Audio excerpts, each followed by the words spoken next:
Assalamualaikum warahmatullahi wabarakatuh. Teman-teman, hari ini kita akan belajar bersama tentang ilmu arud dan ilmu qafiyah. Khususnya sekarang ini kita akan mempelajari terlebih dahulu tentang dasar-dasar ilmu arud. Sebelumnya marilah kita berdoa terlebih dahulu, mudah-mudahan ilmu yang akan kita pelajari oleh Allah dijadikan ilmu yang bermanfaat dan barakah. Bismillahirrahmanirrahim. Rabbi syrah li sadri wa yassir li amri wahlul 'uqdatam min lisani yafqahu qawli. Rabbi zidni ilma warzuqni fahma. Amin. Bismillahirrahmanirrahim. Bab yang akan kita pelajari terlebih dahulu yaitu tentang al-kitabah al-arudiyah, yaitu kaidah penulisan di dalam syair Arab. Ketika kita ingin menguraikan atau ketika kita ingin mentaktik sebuah syair, perlu kita mengetahui kaidah penulisannya, yang mana insyaallah akan kita mempelajarinya bersama-sama sampai selesai. Ada dua kaidah di dalam penulisan syair itu, yaitu kullu ma yuntaqu bihi yuktabu walau lam yakun maktuban. Setiap yang diucapkan itu ditulis walaupun tidak tertulis. Kemudian yang kedua, kullu ma la yuntaqu bihi la yuktabu walau kana maktuban. Setiap yang tidak diucapkan maka tidak ditulis walaupun tertulis.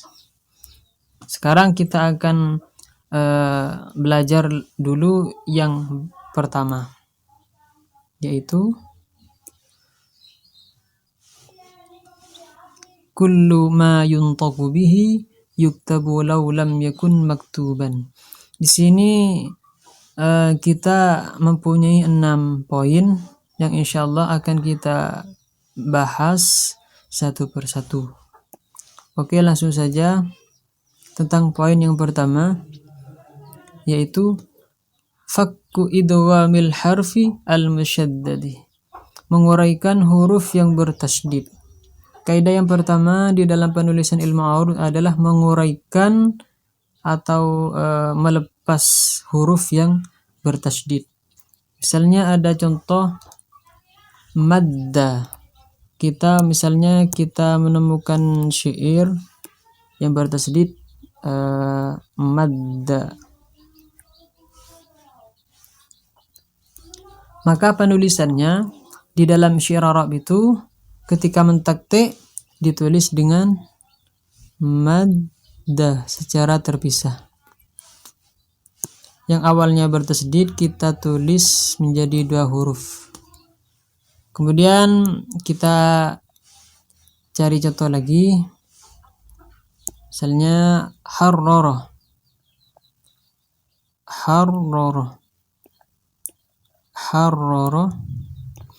Ketika ditaktik kita pisahkan ro-nya menjadi harrara.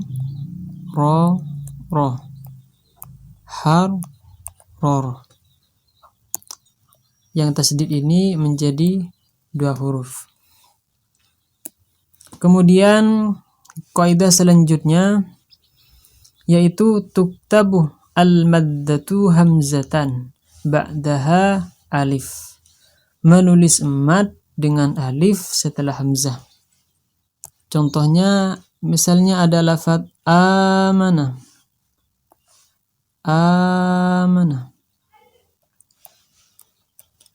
Yang mana dalam contoh ini di sini huruf ini adalah huruf mad. Huruf mad ketika ditaktik akan menjadi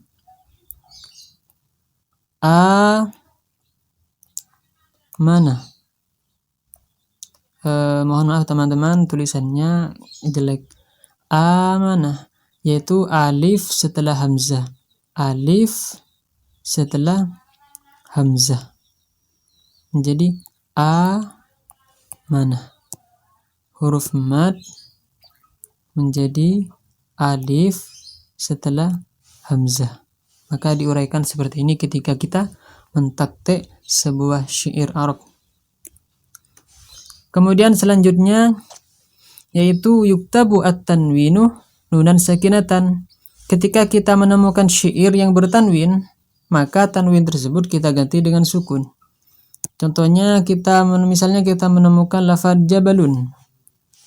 Jabalun. Jabalun, yang mana yang bertanwin di sini adalah huruf lam. Tanwinnya kita ganti dengan nun sukun.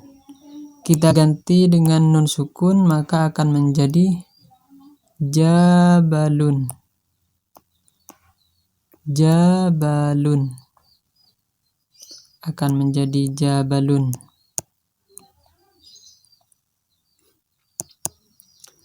Tanwin menjadi nun sukun. Kita cari lagi contohnya. Misalnya bakiron. Bakiron. Bakiron. Sama seperti yang tadi, tanwin di sini diganti menjadi nun sukun. Akan menjadi seperti ini. Bakiron. Bakiron. Oh ya teman-teman itu bisa menyediakan kertas, bisa sambil ditulis supaya kita bisa sama-sama dapat mengambil faedah dari sebuah ilmu. Oke, selanjutnya kaidah yang selanjutnya yaitu tuktabu al-alifu fil asma'i allati tatadammanu al-alifa nutqan la kitabatan. Menuliskan alif yang ada pada isim yang mengandung alif, akan tetapi secara lafaz saja, bukan tulisannya.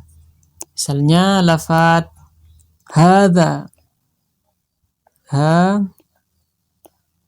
Hadza. Dalam lafaz ha di sini mengandung alif secara lafaz.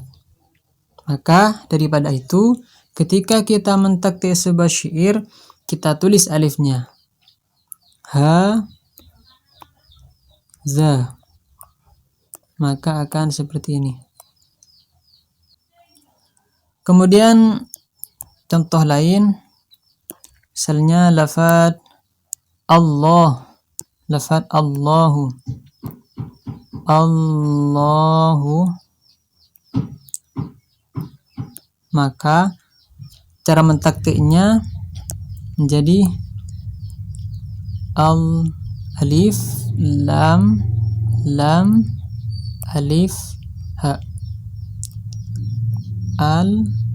Lam alif hu. Sini alif. Ini lamnya yang pertama, kemudian lam yang kedua mengandung panjang alif, kemudian haknya. Maka diuraikan seperti ini teman-teman. Kemudian contoh lain, lakin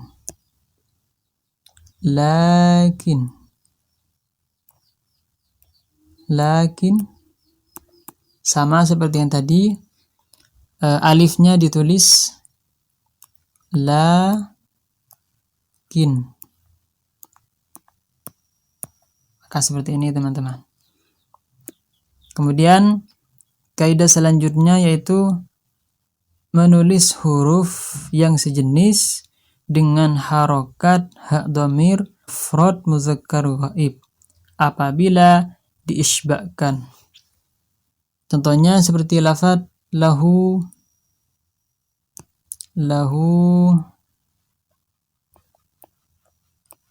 Maka ketika hak dhamir ini diisbahkan, huruf setelah hak ini, kita ulangi, ketika hak dhamir ini diisbahkan, maka kita harus menulis huruf yang sejenis dengan harokat daripada hak dhamir ini.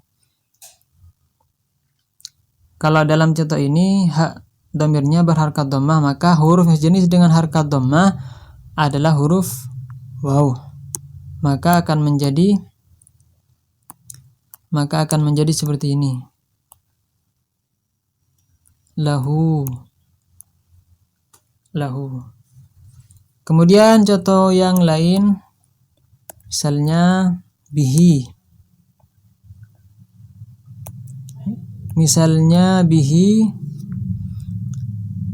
Huruf yang sejenis dengan harokat kasrah adalah huruf ya. Akan seperti ini hasilnya. Bihi, maka akan seperti ini teman-teman. Kemudian kaidah yang selanjutnya yaitu memberi mad di akhir sodar dan akhir ajuz apabila berharokat. Nah, ketika harokatnya itu berharokat fathah, maka huruf madnya ditulis menggunakan alif. Ketika harokatnya itu dhammah, maka menggunakan waw. Ketika kasrah, maka menggunakan ya.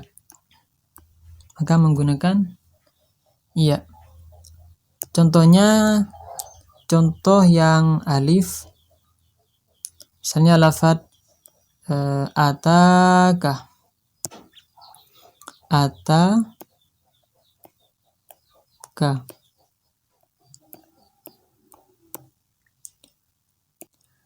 Misalnya lafaz ataka, maka penulisannya kita tambahi huruf mad yang sejenis dengan harokatnya.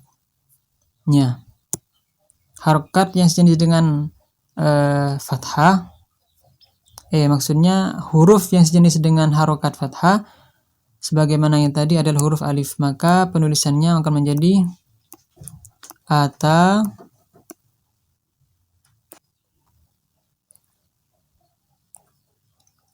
Setelah kaf kita tambahi alif. Kemudian contoh yang dhammah.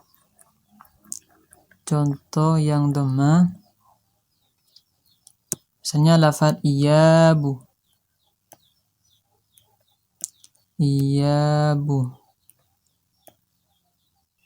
Ini tulisannya berantakan teman-teman.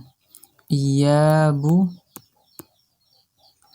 kita tambah setelah ba ini huruf yang sejenis dengan dhammah, yaitu huruf waw. Jadi iyabu.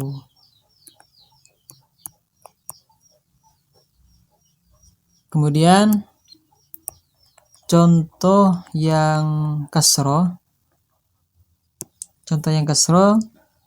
Ila ji akan menjadi ila ji. Huruf yang sejenis dengan harokat kasroh adalah huruf ya. Kemudian huruf yang dihasilkan atau huruf yang terlahir dari 3 harokat itu, huruf yang terlahir dari harokat fathah atau harokat dhammah atau harokat kasroh, maka huruf tersebut disebut dengan huruf itlaq.